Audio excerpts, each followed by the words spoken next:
everything. What's on your mind? Because I want to make sure he understands that it is okay for him to cry, to be angry, as long as he knows how to process those things accordingly. So I want to give you a couple facts before I bring on today's guest. Fact number one, and you see me looking over, I'm reading because I don't want to get them wrong. Fact number one, globally and nationally, men account for about 75 to 80% of suicide deaths. This is due to social pressures, not feeling that they can report on their depression without judgment, and no representation of help when seeking mental and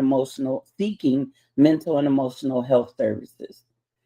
Fact number two, many men, especially men of color, grow up under cultural or generational expectations. They're told to, quote unquote, tough it out or suppress vulnerability. Men are expected to be stoic, masculine figures in their homes and their community. Fact number three, men of color disproportionately experience economic instability, discrimination, and exposure to violence. All strong predictors of chronic stress and poor mental health. So think along the lines of employment barriers, housing insecurity, and systemic bias, all centered around the color of their skin. Fact number four, men, especially men of color, are less likely to receive mental health services. And when they do, they are often misdiagnosed or not fully understood due to cultural gaps in care. The last fact, many men are not taught emotional literacy, how to name, express, and regulate feelings in healthy ways. This results in emotional isolation. Without emotional safe environments, many men turn inward, leading to loneliness, anger, repression, or relationship breakdowns. So today we are going to be hearing from sons, fathers, brothers, uncles, men of color. So please join me in welcoming from Culture Clash Network, from Marks with Mics, we have JT. Hey, what's From going on now? JB, from JB versus the World, we have JB. From Society and Pop Culture 101, we have BK. What's up? What's up?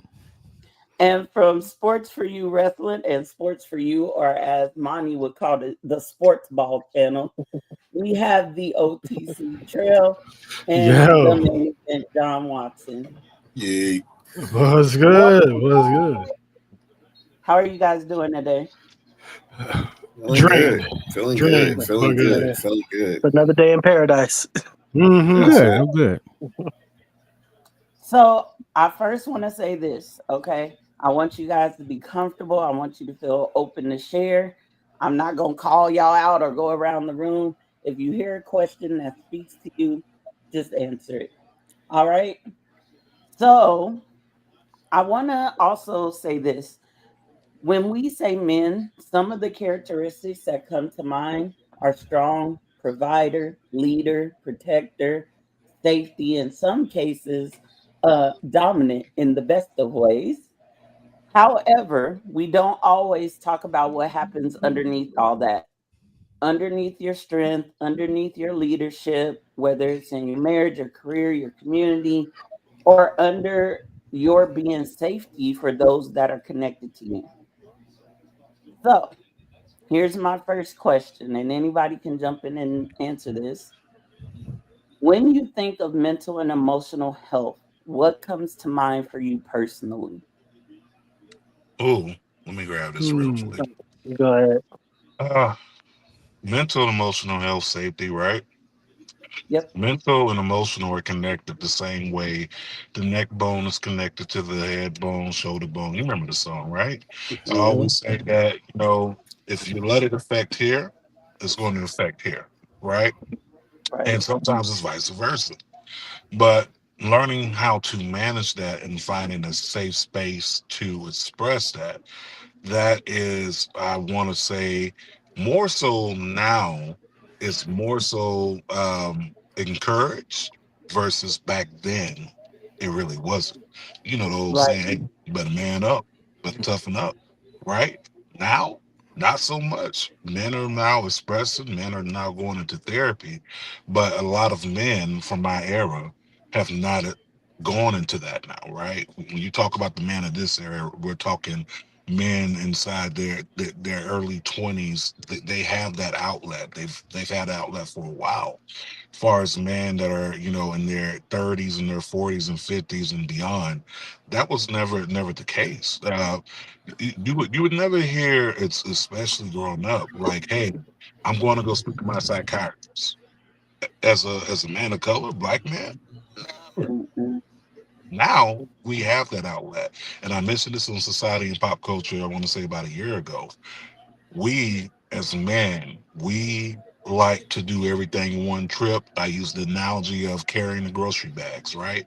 A man would grab 15 grocery bags instead of grabbing a few and coming back because they want everything done fast. They want it done quick. Sometimes we carry too much emotional baggage, and that may be 15 different bags that we're carrying, but we don't offset that to have someone else help us manage that baggage. And that is the thing far as for and emotional mental and emotional feelings and expressions and mental health. We do not share that baggage, and I encourage all men to go out there and share that baggage, because you're going to get to a point when you're trying to carry all that baggage and your body's going to give out physically, mentally, and emotionally. I love that analogy of the grocery bags. JB, did you want to say something? No, just about ultimately just finding a way to secure your peace and your own happiness, and those things are personal, whatever that looks like or whatever that could mean to you. But it's about finding that and being secure in that place, like regardless of what it means or what it looks like to anybody else. But I can't really add too much. Like JT kind of like encapsulated everything, but that's to be expected of Hefe. But yeah, Like, no, no, no. I like to compare mental and emotional health to like you something that you use in everyday life, like your car.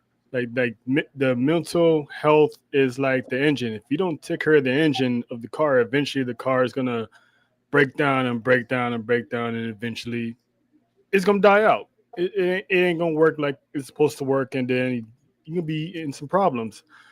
Baggage is like, you have too many people in the car, and the car weighs down to the point that it doesn't run as smooth.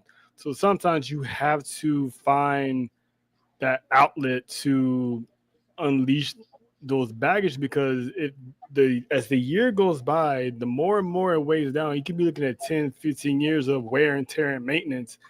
And when someone expects you to act a certain way, how are you gonna act a certain way if you're not understanding the wear and tear that took a toll to get where I'm at now? And then I'm supposed to drop it out of nowhere just like that because you're not used to something like that. So it means a lot to first you have to understand it yourself before you can understand someone else. Thank you. uh, Thank you. Go ahead, John. Go ahead. Out. All right. Yeah, Trell said you got to find ways to find that balance.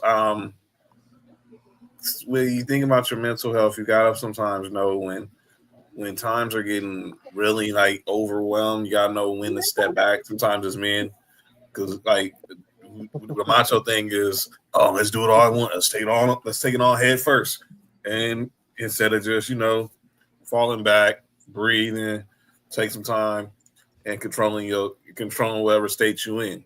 Emotionally, it's trying to control keeping yourself in a happy place, but then also make sure you don't just crash out for no reason or ready to just jump the gun on just the littlest things. And sometimes we as men, we get if it's just the littlest thing that bothers us, it'll bother we think it's the end of the world. So I look at it as okay. If I could just find that balance and making sure I'm good and I'm in a happy place, I'm all right. Thank you guys. Hey, And there's a baby. I see a baby. I know. Oh man, nephew on the screen. What's up, nephew? Yeah. Taught him well. Taught him well. Shout out to Big Unc. He was with us on Friday for Please Watch Along. He was eating his little heart out. So I have put out a challenge to all the ladies to show up to support the men of CCN. And so here's a few of them. We got Monty saying hey to y'all. Hey, Monty. What's up, Hey, Monty? Monty. We got Nesta. What up? We got TR, Main Event Mamas. Cannot wait to have y'all on the show. What's up, y'all? The author Lena Dow is here. Of course. And then Kiara, she agreed with JT. And Nesta said, y'all got to be able to breathe too. Absolutely. And shout out to Hey, Ariel. Don't mess with that. Name wrong. All right. It's my girl Holly right there. It's my girl Holly from out in Colorado. One of my most podcasts. You know what I'm saying? How supporting. This is kind of like her field. And when I told her I was doing this pod, she wasn't going to miss it for the world. So shout out to you, Holly. Love you, girl. Welcome. Cool Please right be there. commenting. So my next question for you all. What messages did you get growing up about showing emotion or asking for help, and how has that applied to your life today? Let me start here. Okay, I got it. Thank you.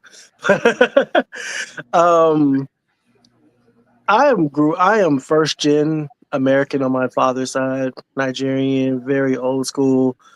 That wasn't something that was really encouraged or kind of looked at as a bright spot. So that's something I had to kind of find my own voice within myself, whether through external, with my friends or other outlets, to kind of just break away from that, because just being part of that other culture and being a part of a whole different way of doing things generationally. So just try to make it and find a way for it to be okay for me, as opposed to anybody on that side. So even I guess, for example, I'll get a little personal here. Earlier this year, I was diagnosed with long-term depression, and I had been saying for years and years, and even to my father, I'm like, hey man, I think this is the thing that's going on with me. I think this is a real issue. And he's like, no, you're not. No, you're not. No, you're not. And here I am. And just now knowing that, and it's something different entirely, but it's something I can know that it's a part of myself, and it doesn't have to drag me down. It doesn't have to weigh me down. It's a part of who I am, as part of my makeup, the good, the bad of who I am as a person. And now I can adapt and roll with it. And life is more manageable now that I know that, and I've gotten help for that.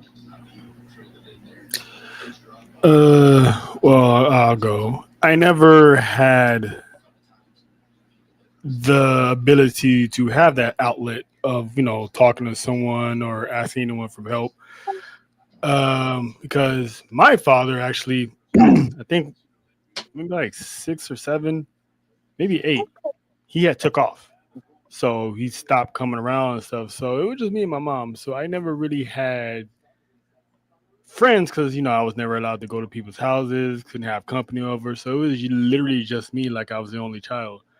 So if I ever wanted to speak about something, the only thing I had to talk to was my Sega Genesis and my TV.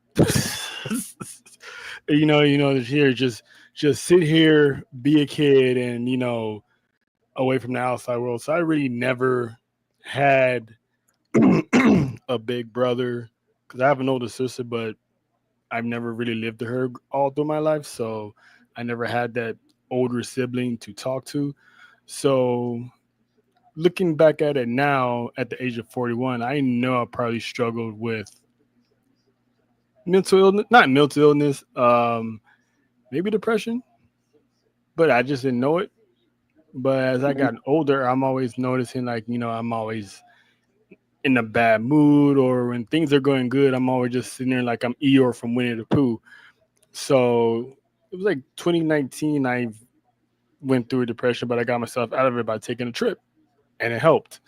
So it's like I usually compare everything to like Robin Williams because I'm always there for people, and people laugh and stuff like that. But sometimes I'm like, no one asks if I'm good or checks in with me and stuff like that. So that's something I always navigate on my own until I guess courageous enough to seek the help now as an adult, because I'm so used to keeping it bottled up inside or dealing with it with myself.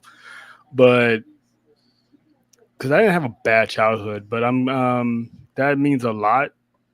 So yeah, that's pretty much how it is now. But I still struggle from it from time to time. But I've been trying to be better about it, of how I keep myself around good people, give myself a hobby. This is why I'm always, if you see me every day on YouTube, because I'm trying to keep myself busy. So, and for the most part, it works. So, yeah. Thank y'all, JB and Trail, for sharing that. I want to give a shout out to Mimi. She was with us at 5 this morning, but she has a good comment. She said, "Thanks for hosting this, Faith, of course. And thank you guys for sharing. This isn't easy for anyone, especially in this society and for men of color. Big ups and lovingly listening and holding space." Shout out to Mimi. Thank you, Mimi. Go ahead, mommy. Kiara says, "Sometimes changing your surroundings can help depression. Look at Montreal being all sensitive and insightful. I see This is what Hey, man. Hey, I, Cody. Cody. Thanks for stopping by. And as always, the beautiful Miss JoJo. Hey, JoJo. Hey, I JoJo. want I want to touch on something JB said, because it kind of the same kind of thing happened with my son when I stepped away from my relationship with his dad. We never talked about emotions in the house. Me growing up, it was just what happens in this house stays in this house, and you try to tough through it and you make through it, and that's just what it is. And after I had left my marriage, my son had a very hard time understanding and connecting with me. And I did not recognize the signs of depression in him until it was some months later. And when he came to me, it was like, "Look, I'm feeling this way. I don't understand how I'm feeling." I kind of was like, "You know what? You need to tough it up." And I always ask him to forgive me for that, because he was reaching out for help and I was in my own anger and in my own depression, and I was shutting him out. And as parents, I think it's really important that when our children come to us, or even just a loved one comes to us and say, "Look, this is what I'm feeling. I'm not sure what it is. I'm not sure how to process it." No matter what we're dealing with, we need to take a moment and really focus and hear what they're saying. So, JB, again, thank you for sharing that. Um, my next question: what kind of spaces or conversations do we need more of for men, especially men of color, when it comes to mental and emotional health? I say, even though we know that we're more susceptible to going to therapy, I will still say it's still a conversation that needs to have more input on, especially from us black men. We hear it from women, we hear from black women a lot that therapy is great, but we don't necessarily hear it from ourselves. And I think that's something that I practice myself here because I didn't go to therapy for my entire life, and I didn't realize that I was suppressing certain emotions and things because I was so good at being friendly and being the battery for everybody else that I didn't realize that I needed to be I needed to have that outlet as well. So here for like a year or so, I've been going to therapy too, but that was because someone else, you know, and it was my wife. She was seeing that I needed it. So I think if we have more people explaining that to other people, especially when you see people going through some stuff, I think we'll have a bigger uptick in therapy for black men. We need more I like, black men therapists too. yes, representation is important in all areas. Anyone else want to chime in on that? I'll Yeah, take it back. just find a way to just be vulnerable with one another. Okay, as a child doing the stuff in here. All right, so hold on a second. I'm sorry. I got you, bro. I got you. All right, feedback what BK was saying. We need to find more people in that's qualified in that space to talk to, and people who are willing to listen and not just listening just because you asked them to listen. I can find a place in many times where I don't have to go. It don't have to necessarily be a family member. I can go to my pastor. I go to some of my deacons I can talk to. I have my CCN family I can talk to. You find that safe space. And when you find that safe space and you find those people who, not just who are friends, but confidants. My sister Coco always tells me this. When our members, her name was Tanya, she passed about 10 years ago after a battle with cancer. And she always called her skillet. And I was like, I wonder why she called her that. And I knew her since I was a kid. But she said it was because she was her confidant. There was conversations where she know if she can talk to her about something really dark, it wasn't going to leave that room. And that's the type of people you need to have around. You know, the people who, you know, when you're in your deepest, darkest hour, and if you say something to them, it's going to stay right there, and it's not going to go anywhere. So, and like BK said, we need more people qualified. You said it. Representation does matter. We don't have a lot of black men therapists. I did it. I've been into it. I've sat in therapy sessions when I was with my daughter's mother at the time, and our therapist was white. No offense, but we do need more people of color because who's going to understand us better than us? That's right. Exactly. Yeah. Exactly. Yeah. Look at you. Yeah, so like I was trying to say earlier, we as black men need to be able to hold space for each other in these regards, to have these vulnerable and honorable and vulnerable spaces, because some of us can't go to therapy. Some of us have issues that require immediate attention, something that's bothering us and weighing us down, and having a vent, having a safe space, having like somebody be able to just like hear us out, or even just bounce something off of, can be vital, especially like in crucial moments. So I'm very lucky to be able to say I can call BK most of the time if I need something. So like, and that's been a big thing in our friendship over like the last decade and some change now. Yeah, it's been a while. Yeah, We're it's been a old friends at long this time. point. It's been at least 3 presidents. But You know what? You're right. You're right. but yeah. So just having good and vulnerable friends is a lifesaver. Because I would say, like before I went to therapy, that having those relationships not only kind of saved me, but also kind of functioned as like, stopgap until I got the actual help that I was able to need. And even in clutch moments, I'm gonna need some therapy if you keep messing around. Boy. Thank you guys for chiming in. I wanted to point out this comment from Ariel. He said, personally, I've been a victim of it for so long. I got verbally violated by insults and all that. That pissed me off. But thank God I found a friend, a doctor, who taught me how not to respond. I want to say this, and shout out to you, Ariel. And I'm glad you found that person. It kind of ties together what Trell said earlier and what JBU just said. Check in with your friends, check in with your family, check in on your uncles, your brothers, your cousins, whoever that man is in your life, check in with them.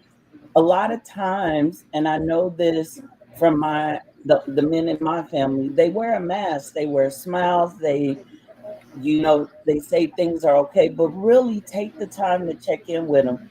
Whether you got to go in person, whether you got to set up a Zoom call if they live across the country, whatever you got to do, whether they're smiling, whether they're frowning, check in with them, give them time, and let them know that what you are about to talk about won't go beyond wherever you are. Kiara says 100% it's hard to find a therapist who understands the cultural challenges we deal with. I agree with John completely. It's needed and something I prioritize for myself. Same here. I was in therapy for 2.5 years and I still check in with therapy as things have gone on in my life. When I got the colon cancer, definitely went back to therapy on that. When I was feeling down and was locked in this dark area for a year and a half, therapy is not a bad word. Therapy is actually a good word, and it does not make you a weaker person to go to therapy. It actually makes you stronger. I think it's also good to add that when you do find a therapist, it's okay to switch therapists if Mhm. that therapist is not for you. There might Absolutely. be a reason, like you're just not clicking. It's okay to break up with your therapist if you choose. That's right. You're right. You Yeah. gotta in that relationship and move on to another. Oh yeah, you have to. You have to. And can I add one more thing? Mhm. Don't be afraid to say no. Like, Mhm. don't be afraid to say no. Like, if somebody needs something and you just don't have the bandwidth for it, whether physically or emotionally, just say no. It's okay. You cannot pour from you cannot pour from an empty cup. Say no. Find Amen. time and take space for yourself. Hmm. Absolutely. I am in my era of no, and especially in my era of hell no. So I have never been that comfortable to say no before. I've always been open to, yes, I can help you because I'm a people pleaser. I have a big heart. And now I know that saying no, even hell no, it's not shutting that person away from me, but it's just helping them to understand where my boundaries are right now and what I have capacity for. So saying Hmm. no, okay. Kiara says she subscribes to the Hell hell no. no. Yeah, How Absolutely. about you? and people who really are your peoples, they'll be like, "All right, I feel you, I understand." It's the ones who don't have your best interests are the ones that always says like, "Oh, you changed," or "You this, you the asshole now," or something. So that's pretty much a way of God telling you, "Hey, you have this power now. You can see who's for you and who isn't." So sometimes saying no is a powerful thing. Yeah, you ain't lying, bro. Because sometimes it's hard to you don't want to see, especially someone you real close to. You don't want to see them down. But sometimes you gotta protect people from themselves. And when you do, and sometimes when you end up trying to make sure that person is protected, you leave yourself open. And when you leave Yep. yourself open, that's when things get shaky. So I had to learn that also because obviously I had grown up first. I used to deal with trying to be accepted, trying to do everything, this and that in my teens. But I got to the point when I was like 16 or 17. I was like, I just don't care. I do me. I'll come to school every day in sweats and hoodies, and I don't give a shit. And that's how it started. This hoodie thing with me and sweats, that started way back at Westchester High in That 2001. explains it. If Mark was here, if Mark was here, he'd tell you we went to high school together. The sweat and hoodie thing, I did that way my junior year. I mean, And I made it work. And I did pretty much most of my senior year too, all the way until I got my diploma. And and no one judged me on the way I dressed because I went to Westchester and that was like and people thought that was a school where everybody was judging you on fashion and this and that. But I'm like, no, man, I was never judged. I barely had a pair of J's in high school. Hard to believe, but you know what I'm saying. I just found myself comfortable in my own skin, and I do that more now as I got into my 30s and now into my 40s, where I'm just in like, you know what, I don't care. I'm gonna live life. I got someone I got to live for now, and it ain't you. That sounds nice. Cause growing up in the South, growing up in Atlanta, like fashion spoke volumes, interest Man, spoke I feel you. I grew up volumes. in Texas, and like, oh, you got them shoes? Okay. Yeah, like just being a kid, like just being a kid that I was like with all the nerdy trends growing up, like Power Rangers, Ninja Turtles, Pokemon when it was blowing up, Dragon Ball Z when it was like sweeping the nation. Like I was there first. I'm like the OG nerd, and like even in my own bloodline, I'm like the OG nerd, and that it came with a lot of criticism and a lot of bullying. And I think the turning point for me personally was when I got to high school. I got on the football team, and when I started lifting weights, it literally got to the point where it's like I got too swole for y'all to try to beat my ass. so that kind of slowed it down in one regard. But it wasn't until college until I found my own tribe, like a group of nerds. And I'll never forget the moment where I'm just walking around the cafeteria and I hear these Negroes loud arguing about the Flash and which Flash was fastest. And I immediately went over there, immediately became friends with them. I've been down with them boys for damn near 20 years at these points. We locked in. But yeah, just finding your tribe and finding that kind of comfortability thing, it wasn't easy for all of us. And it definitely affected the way that we grew up. So like this version of myself openly is who I've always was, like on the inside, but I didn't have a lot of spaces to be that way because of the outside pressures of what somebody else would say, like girls not liking it or the popular kids making fun of me for it. Like, so just having to like find that and just continuously just learn to be comfortable in it. Now I don't care. Now I don't care. Like, you want to talk about Dragon Ball Z? Let's talk about it. Because one, like, it's me and it's my interest. You don't have to talk about it with me too. You're not gonna beat my ass over it. So this is what makes me happy. My young experience was slightly differently than you guys' in the sense of I dealt with bullying. I dealt with people not understanding who I was, and pretty much my entire life, even now. But I think for me, it was all about continuing to be the authentic person that I am, even from a kid. I also have like 3 other siblings, so we're diametrically different. So having that instilled in me mentally was challenging, yes, but it made me stronger. I feel like it made me stronger to a point that I became the battery and the strong mountain for other people to stand on, to be themselves when they talk to me. I mean, that within itself did become a problem for me eventually, being that person. But I think that was just how God was molding me to be. And I enjoy being the person that everybody leans on. But I do have to tell people no. Sometimes I just don't answer the phone. I have to screen the call a little bit, like I'll call you back in a couple hours. And if JB comes back, he'd probably say it's like a week later, but which is true. Which is true. Ouch. I mean, yeah, about 5 business days, yeah. Not 5 business days. But I get there before the crash out. Yeah, more times often than not. You might not be on more times often than not. So I want to go back to something that I heard you guys talk about and kind of mention, and that was the whole fashion aspect. I think a lot of times I know for me, the way that I dressed was a protection and a comfort of who I really was.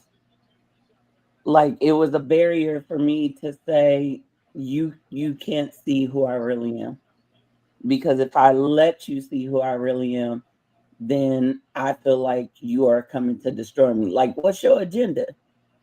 Because I ain't gonna lie, I was the bigger girl in the class. I developed sooner. It was very uncomfortable, so I rocked the baggy sweatshirts. I ain't even gonna lie, I rocked the Kango. Don't ask me why I was rocking the Kango. I don't know. You want to be Kango was rocked back in it. 2000, You want to be LL Cool J. 2001. It had nothing to do with LL Cool J. It was just something that me and another girl that I found friendship in, that's just how we were. That's how we protected who we really were. We kind of hid from the world that way. Moni said, I find it interesting that our community delivers two different messages to us as a Black woman cuddled, so to speak, by my loved ones, but Black men are told to not cry. I want to know their opinions.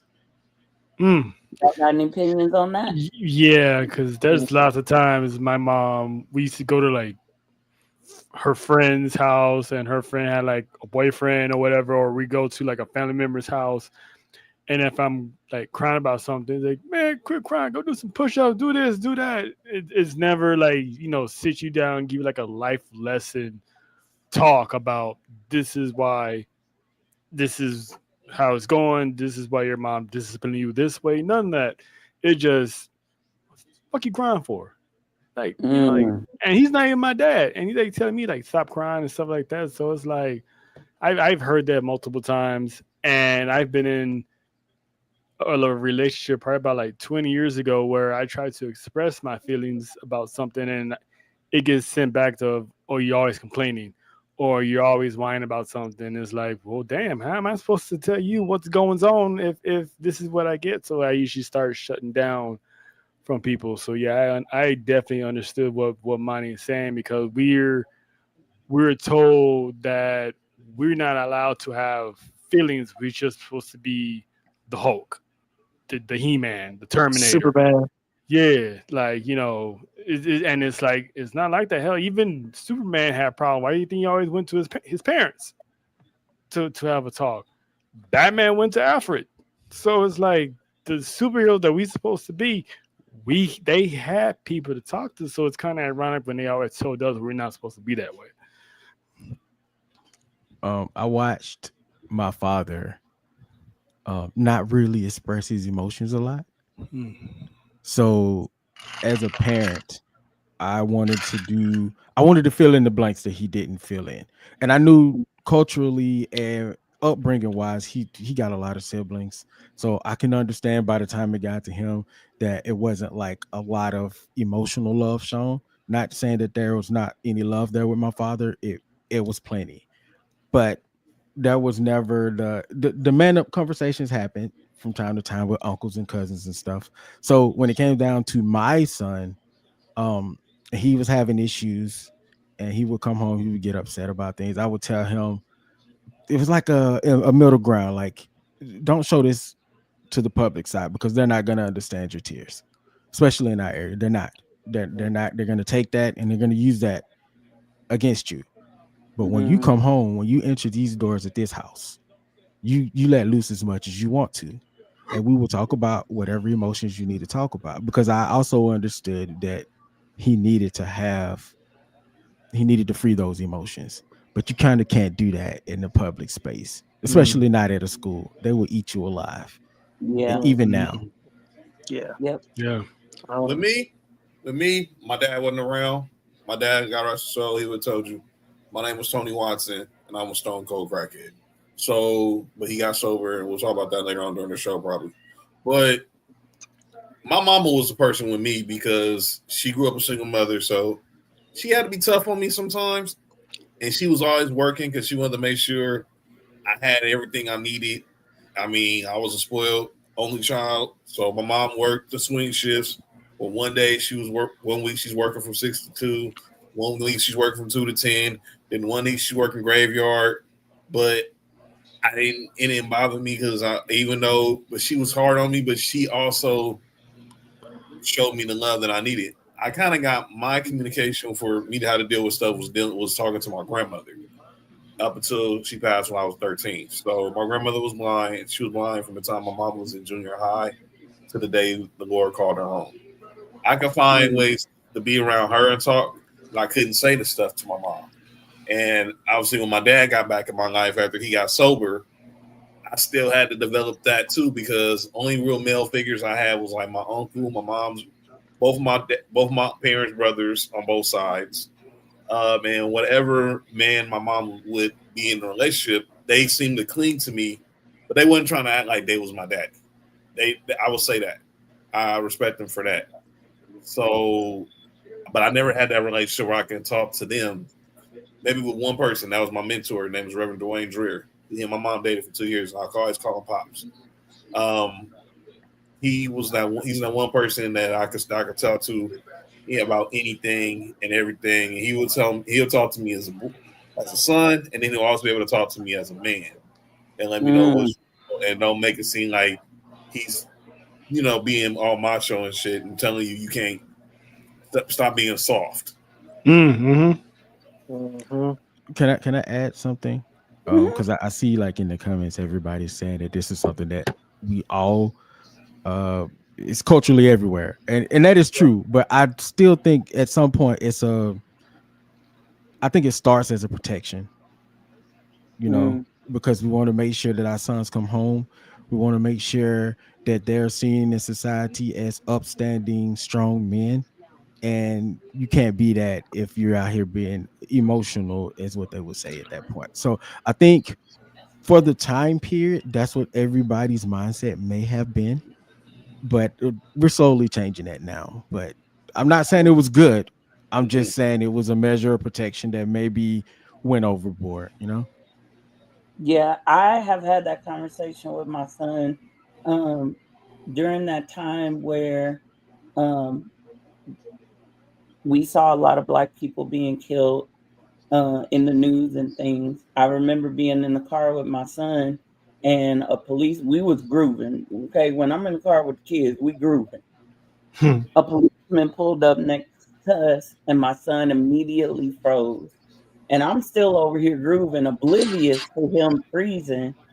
And I just happened to see that he wasn't dancing anymore. And I look over and he just got tears coming out of his eyes. And as we drove on, I asked him, I said, what's going on? And he was angry. Even though that police officer may not have done nothing, he was angry and he wanted to act out. He felt like he wanted to roll down the window and yell, how could you be a part of a system that's doing this to us? And we've done. So I get it. I get what you're saying, BK. Like him doing that would have caused a bigger problem. It potentially could have gotten him arrested. And so I totally get, when you get inside these four walls, let's talk about it, let it out, let's process it. Let me help you understand how to process it. I want to get comes back to emotional intelligence too, Yeah, that part. So, couple comments. Nessa, she's saying no is a boundary, and you'll realize who is truly here for you. When those boundaries are set, the real ones will understand, and the ones that aren't will have a problem with it. I agree with that. Every time. And they can go. Yep. Exactly. Kiara said, I grew up in the A and fashion was not a thing. Dudes rolled up in white tees and some oversized jeans. She grew up in the franchise boys era. All right, so in my, I guess, so the big white tees thing, that was the Snap era, and that was around the time I got close to graduating high school. So like the Fat Farms, the Fubus, the Jerseys, the Jays, like those were like all like, that was like the era for me from like 6th grade through high school. And like those were like, if you didn't have that, like you were questioned. Like my brother valued those things, and my brother like did whatever. What else? Jabos too. So like those like that era. Hey, I was always at Foot Locker. So yeah, I never had that luxury. Oh man, let's see, Foot Locker. What was the other joint? Finish Line. Finish line. Yes. So, like, if you weren't there getting your clothes, like, I wore graphic tees a lot, and I wore, like, button-ups. My clothes fit. You know what I'm saying? I wasn't sagging a lot of the time. Also, I speak like I do currently, where they ask, like, oh, do you want to be white? And it's like, no, I'm I just, hate that. oh, my God. That was, like, a lot of my childhood. And, yeah, so all those things combined, and again, I have a younger brother who was like into those things, into fashion, into like the social norms, and me not being so much. It was a divide. I want to point out this comment from TJ. He said they want us to be Superman when sometimes we just want to be Clark Kent. Ooh. And Mhm. realizing that Clark Kent is Superman. Mhm. Yeah. Yeah. When the time is right, you know, you put the Then gear he on. becomes Superman. Exactly. Yeah. But the default is Clark. Yup. Facts. We got a Superman was comment carrying them from grocery bags JT was talking about. Exactly. True. Arthur Lena Dow said mental health is like a war. You fight or suffer in silence. You never know someone's battle. Take a minute and check in and take some struggle seriously. Someone's struggle seriously. Mm-hmm. True. True. And speaking of Arthur Lena Dow, as you guys know, this month is Breast Cancer Awareness Month. If you've heard Lena's story about how she had breast cancer, has overcome it. She has a memoir coming out. Can't wait for that. So today, Talkin Tea honors Lena and her fight with breast cancer. She is a survivor. So guys, please go out and support breast cancer awareness. My mother's We love also you a breast over cancer here, Lena. survivor. And Go so ahead, is John. Mrs. And so is Miss Maxine. My mother's Oh also yeah, a my mother is also a cancer survivor. breast cancer survivor. So shout out to all Love the all Yeah, of shout them. out to the cancer survivors, man. F Yeah. cancer. yeah. For I real. lost F cancer, I for lost my real. daddy to it, but he still kept my mama, so I can't be mad. Hey, Mimi says, thank for her, JB. People started calling her Oreo. I love Oreo, so I don't care. Mimi, I love You know you. what I'm me saying? too. That's what I'm saying. Me and Mimi really. Me too. I love me some Oreos, man. I never Exactly. understood that. I didn't get that. I heard that a lot in high school about the kids because they felt like, okay, you was black, but you was really trying to be white. That's what So the I was Carlton like. Banks, the Carlton Bankses of the Carlton world. Banks. Being the Carlton Banks was now people saying like Russell, kind of like Russell, and you kind of be on some Russell Wilson type shit right now. So like, and my freshman year of high school, I lived in Orange County with my uncle Judge. So he only Trell knows that joke. It's my uncle Keith, my dad's youngest brother. If you watch the early days of Sports4U, you will understand. That's why Trell's laughing. But my uncle Keith, my dad's youngest brother, he moved back here from Chicago, and he wanted me to move in with him and his new family for my first year of high school. And I went and lived with him. I went to school called Ocean View High in Huntington Beach. And I could count, Faith, real talk. There's about 20 blacks in the whole school, BK. Like 20 blacks. It's not a whites, it's not a Hispanics, not a different variations of Asian, where there was Asian or any of that nationality, but it was 20 blacks. It was like that scene in Higher Learning when Cube was pointing out the white people were at Disneyland, the Japanese people were at Chinatown, and we in the black hole. The black hole was like where all the black kids were. It was like 20 of us there from 9th to 12th grade. Mm-hmm. Like one scene, and if you was, and when I first got there, I did start hanging out with the white kids because I didn't know any brothers there. And it's kind of crazy. It took a white girl to actually come get me to come hang out with the brothers. Never mind. Nope. Go ahead. She was Italian. She was Italian. So let me Go ahead. clarify. She was Italian. Sorry. So I have a couple more questions for you guys. When you hear the word strength or strong, what does that mean to you now compared to when you were younger? It means now I can say I can defend myself and I don't care if you like it or not. Like Mhm. if I have friends or someone that don't talk much, I'm always like, hey, how come you don't talk much? Blah blah blah. Now it's just like I have the strength, and it's like, you know what, that's cool. And then they turn around and be like, how come you don't talk? I'm like, I just leave it on red. So it's having the strength to deal with life as opposed to back then. Because back then I didn't have the strength to deal through life. I grew up, I guess, an emotional kid. So for me now, I can I have the strength to navigate through things and be like, okay, that really doesn't bother me, or I just worry about myself, and that's actually done wonders for me sometimes mentally because I don't have to worry about other people's opinions, other people's projections. It's is either you understand me or you don't, and if you don't, you can go try to understand somebody else. Because as long as I understand me, I'm going to surround myself with people who understand me. And if so then I just walk that long road alone, like the Book of Eli. That was a good Um, movie. It was. I think it also comes with a level of awareness as well, of just knowing what was, what is, and where you are, and being okay with those factors. Strength doesn't have to be like physical, but just being comfortable with yourself, being comfortable in your own skin, and also being present for those in the ways that you can be present without overextending yourself. Mhm. I Exactly. like both. Just Uh, for With me, me, as a kid, strength was all physical, mm, but now growing up, it's now in this moment, it's emotional depth, it's emotional intelligence, it's mental health, it's being there for the people I need to be there for, and saving some for people I don't know, and it's also a level of just understanding that change is going to happen and that I need to embrace that change when it comes. Right on. for me, obviously, like BK said, strength when you're younger. You're talking about being strong and masculine. But I was never that. I was skinny then, I'm skinny now. That's why I'm hashtag dad bod squad. So therefore, What?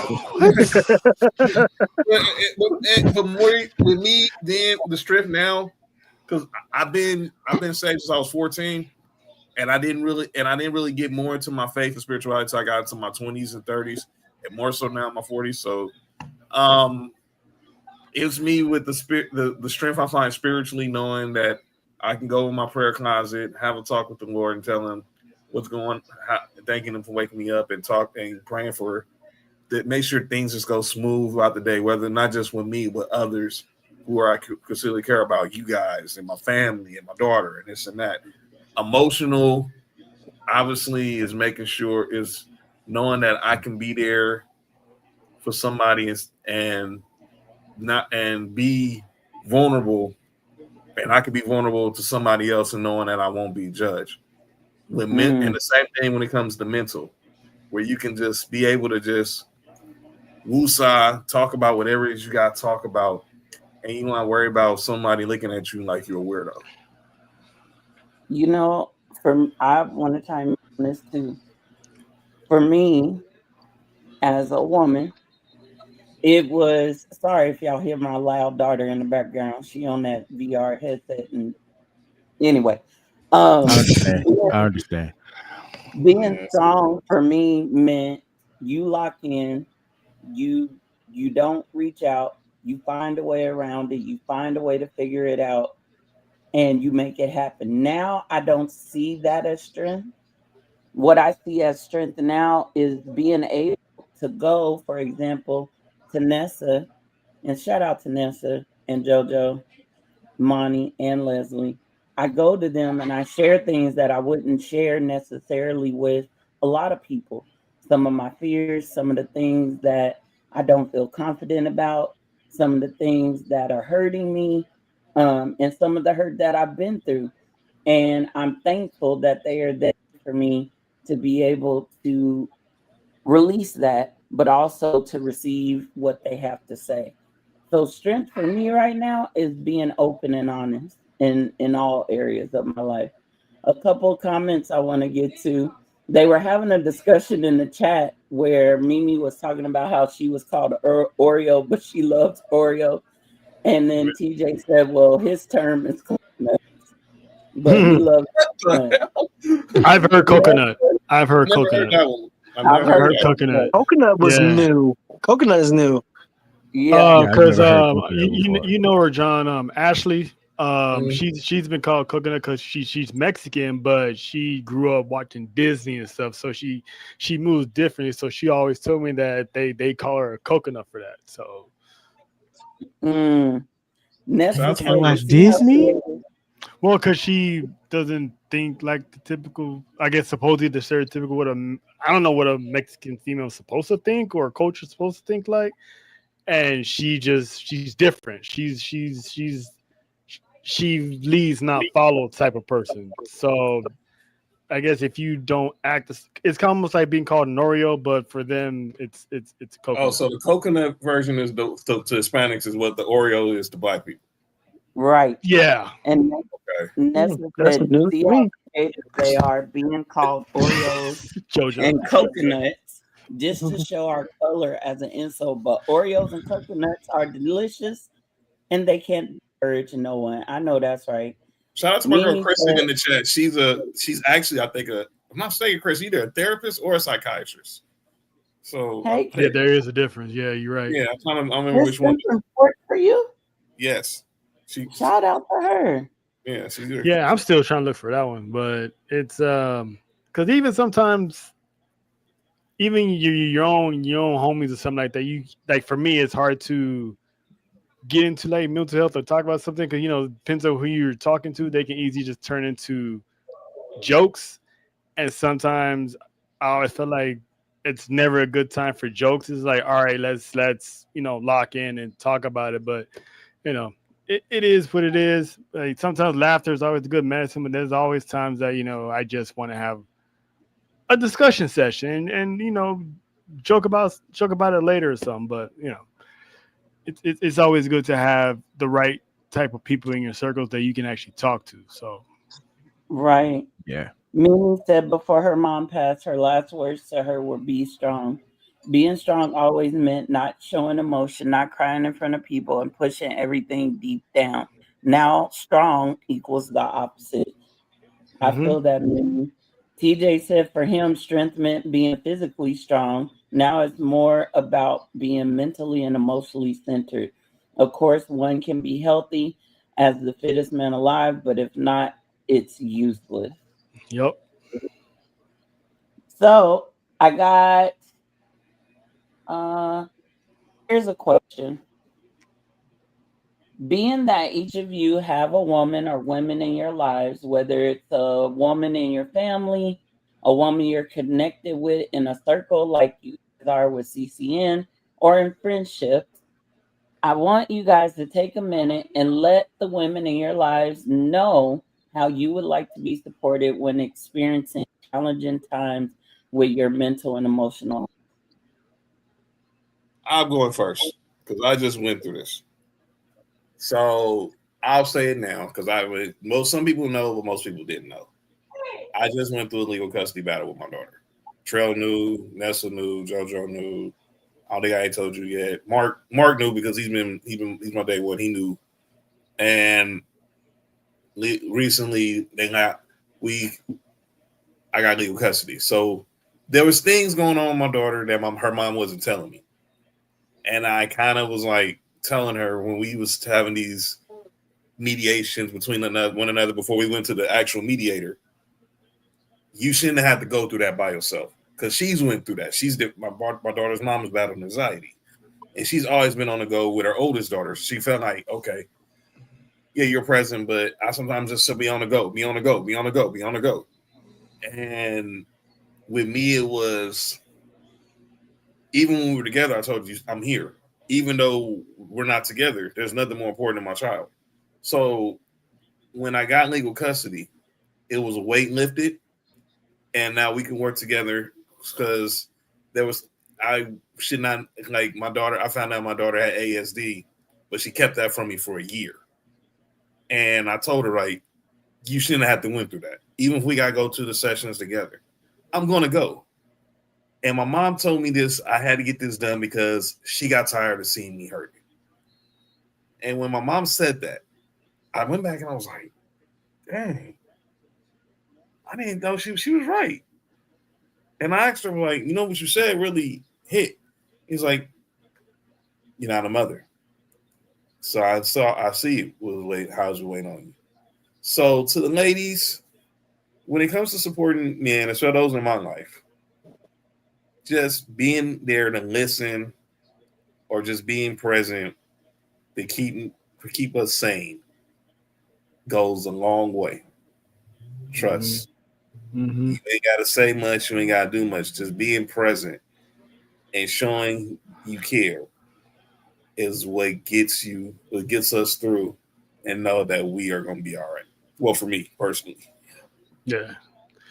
Yeah, I just want to say to the women that I know, friends, even some that I've talked to on the personal level here in CCN, just thank you for showing patience. Thank you for listening and not judging. When we're all, not perfect on this planet, there's no such thing as a perfect person on this planet. We all got flaws.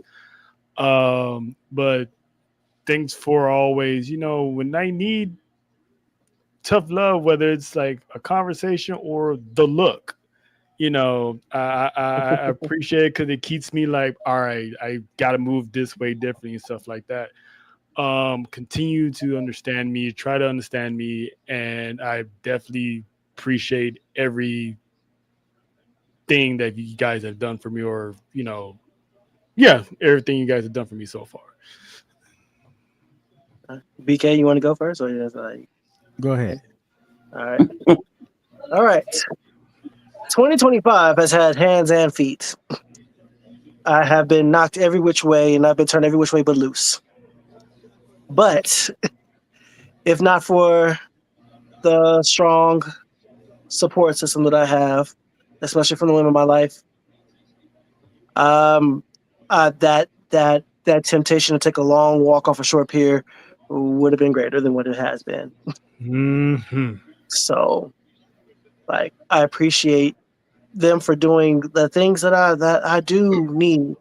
I just need present, hear me out, listen to me, and be just just if I need to hear something, because I could be stubborn. Ask BK, I could be stubborn.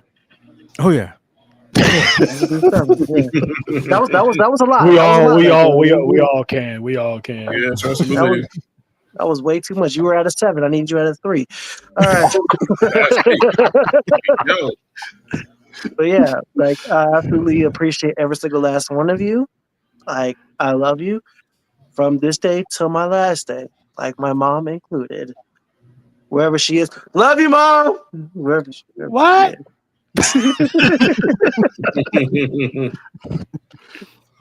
BK? I have some amazing women in my life, and there are like 4 in particular that like holds me down. But I will say that's my mom, that's my wife, that's my daughter, and there's Nova Kane. Shout out to all of them. But I will say, a few months ago, I got some news from a family member that hurt me. Cried for hours, and my daughter walks in the room and she says, "It's okay, Dad. I understand, it's hard, it's heavy, and it's something that you've never been through before, so it's scary."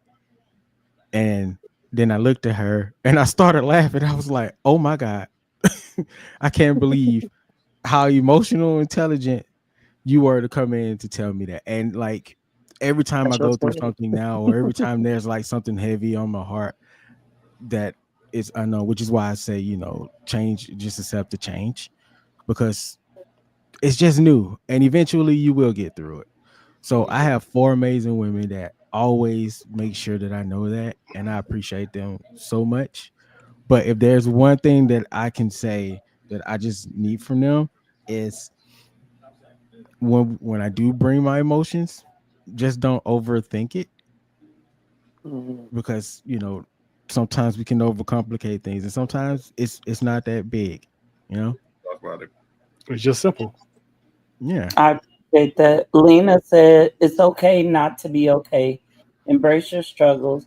They're the first step to healing. Even the fiercest storms pass, making way for brighter days ahead. Shout Amen. out, I want to That's say eloquent.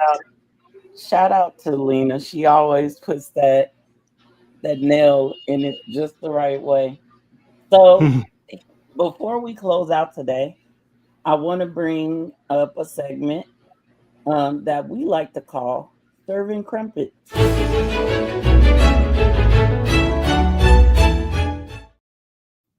These graphics are crazy. Those Yeah, the graphics are graphics. incredible. Graphics Yeah, are I, What? Next I, level. I gotta get in contact with your engineer because you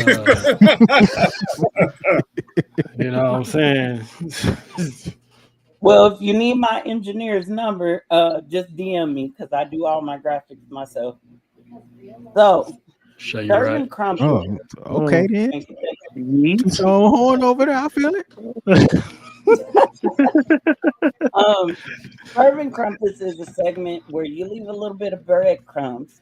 Normally, it's for the audience that's listening, and shout out to the 93 that are with us today. I appreciate you, and I know that these fine brothers of CCN appreciate you as well. Yeah. But today, I want you to leave a different kind of crumpet. So, if you could give a message to your younger self about being open, Ooh.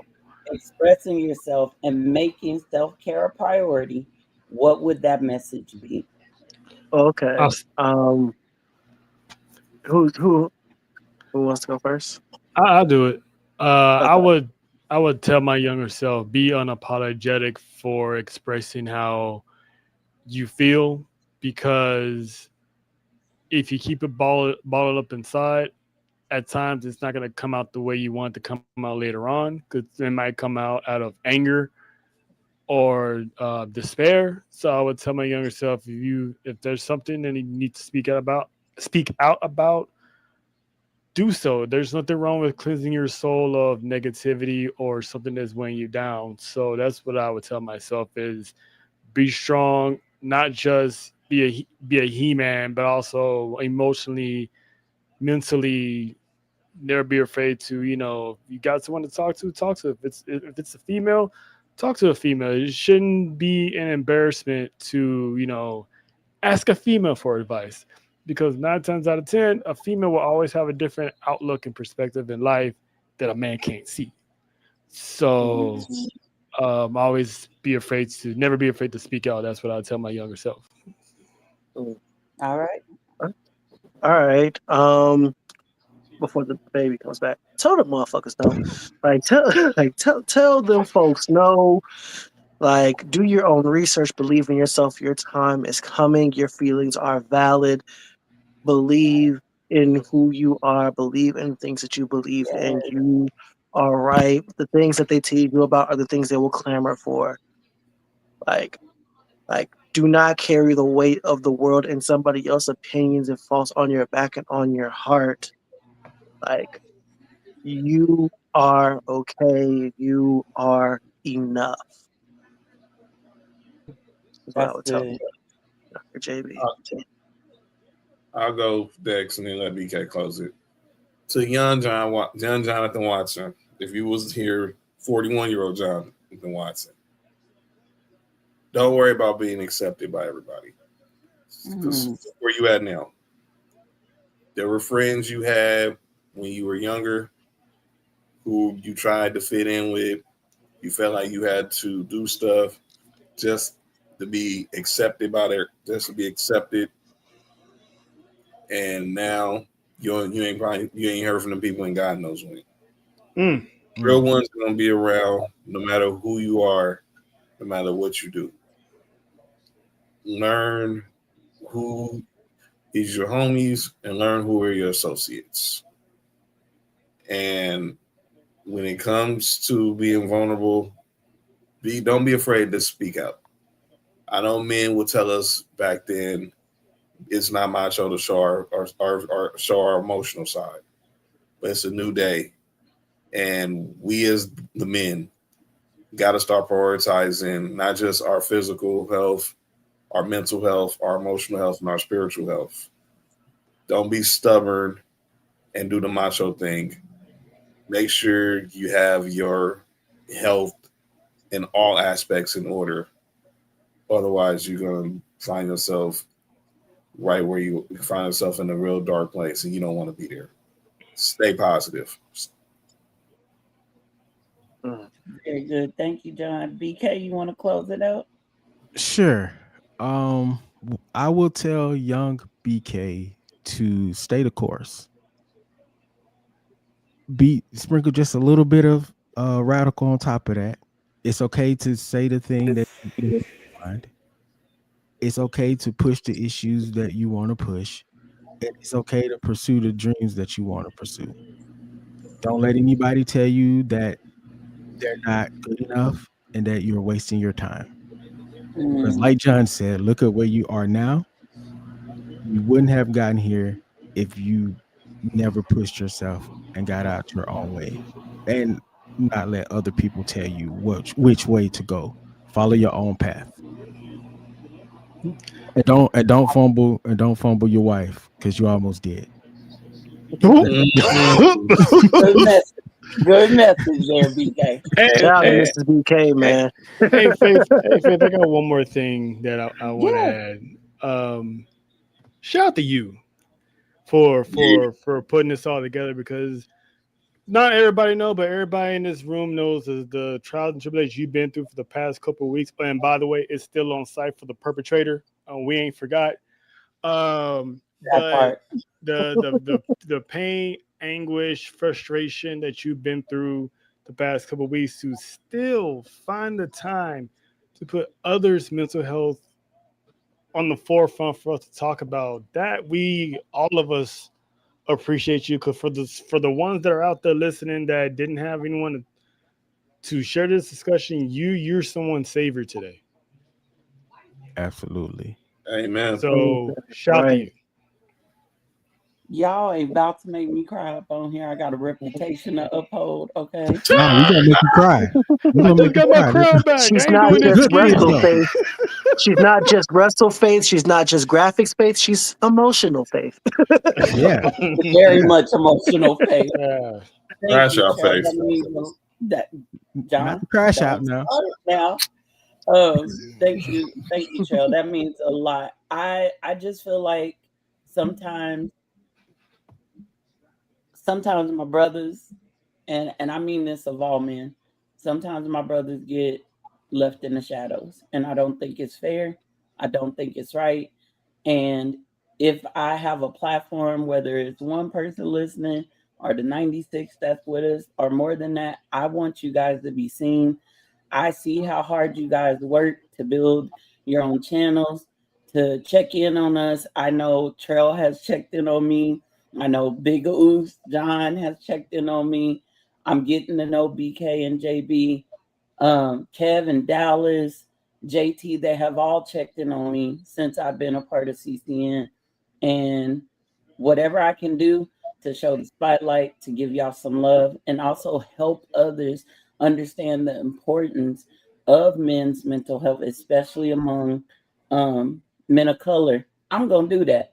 And if somebody got something to say about it, don't try me. Okay? I'm going to just say that. She got a back scratcher for your ass. I sure do. A couple of comments before we leave. Matter of fact, don't do it. Don't do it. Okay? A couple comments before we close out. Said, laugh out loud. Sometimes we overthink just because we care. And that's true. As women, we do. We overthink. We maybe say what we think things should be because we care and we want to get it all out and make sure you're feeling good at the end of the conversation. Yeah, and it also goes in reverse too. Like, we constantly checking in on you. We ain't trying to be annoying. We're not trying to be like, hey, pay attention to me. I'm trying to, and like, we're genuinely checking in because we know what you're going through mentally, emotionally, and all that stuff. So we're not trying to be annoying. We're showing that men do care out there. So just bear with us. We just trying to make sure you good up there. Mm-hmm. And let me say this, ladies. I feel like I need to say this because I just went through this with a friend. Just because, ex-friend now, just because a man is being nice, checking in on you, make sure you're okay, don't mean he trying to, he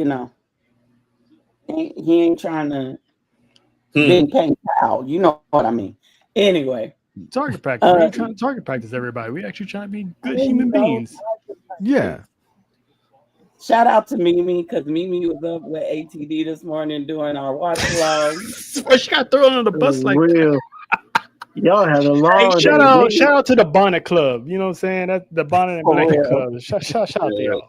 Yeah, I was a Bonnet Club. We was the hoodie club over at Sports4U this morning. Yeah, you sure was. Yeah, you look good doing it. I was a snoring club.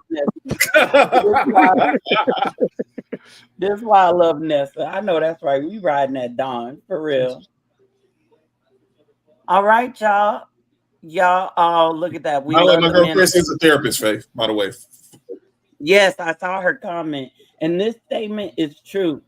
The women of CCN, we are 20 toes down for the men of CCN. Don't try it. Don't do it. Come correct. Don't come at all. That's our advice for y'all out there in the internet world. We protect our brothers. Okay? In the words of a famous street racer, family. It's all about the family. It's all about family. On this boy. Remember that was on this boy.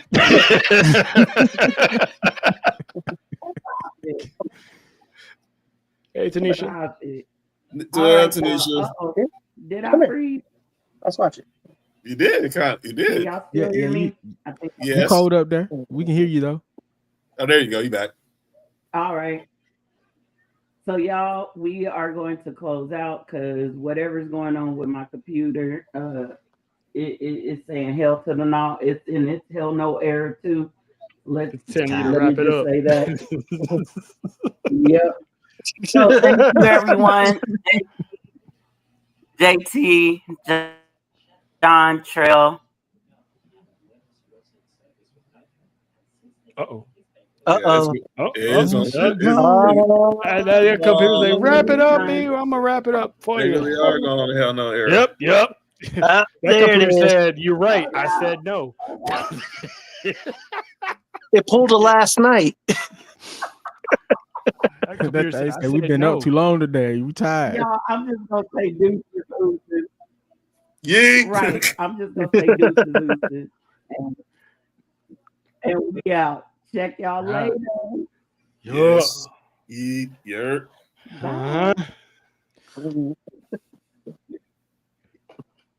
It ain't even gonna let me end the stream. Come on now. Oh, okay. Oh, we gotta end on my time. Keep saying bye now. Am I supposed to do all right? Down until see y'all later. Wash your ass. Well, nation. Stay black if it counts. Are we still on the air? Yeah, we still on the air still? I'm going to continue to say wash your ass because people don't watch. Oh, let's go, Jody. Subscribe to our channels. It's the lazy. All of them. Just go to CCN. Just go to CCN and just get them all of them. Culture Clash Gang. Yeah. Gang. Whole lot of gang activity. IWC. Oh, you know what it is. She's gone. Are we gone? Oh, man. No, we ain't going. We still here. Okay. Yeah, okay, we still here. We might as well just, the wheels fall off. Hey, man. So man, Faith. So how y'all doing, man? Like, what's going on, guys? Listen, man. You know what I'm saying? We doing good, brother. This is CCN, man. Take over. I can't call it. To you and your show and interviewing Luke Gallows, man. That was. Oh yeah, that was good. Hey, man. Hey, real talk, man. You can still kiss my ass, but I appreciate you, brother. Like for that one.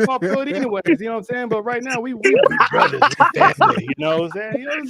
Hey, real talk, man. Appreciate you, man. Yes, the gang right we did. That's what we here. Hey, you know what I mean? Why not? We always get our Right shows now. taken over, so it's only right that we take over a show. Yes. And she's gone. We taking over. She'll be back to Coast. We're gonna be here for a minute, man. But this was a good. Who's next? Who taking over show next? Who show? Roses? Huh? Who wants Main some event? Roses? Huh? Who Are wants we some? taking the Huh? Humble Roses next? Where Dallas at anyway? Good point. Yeah, where is Dallas? Yeah. ATD, we done that, huh, John? Yeah. We started this takeover. So next weekend we started this. Yeah, we I did. show up on more shows apparently. What started this at other Wrestle IWC Faith. network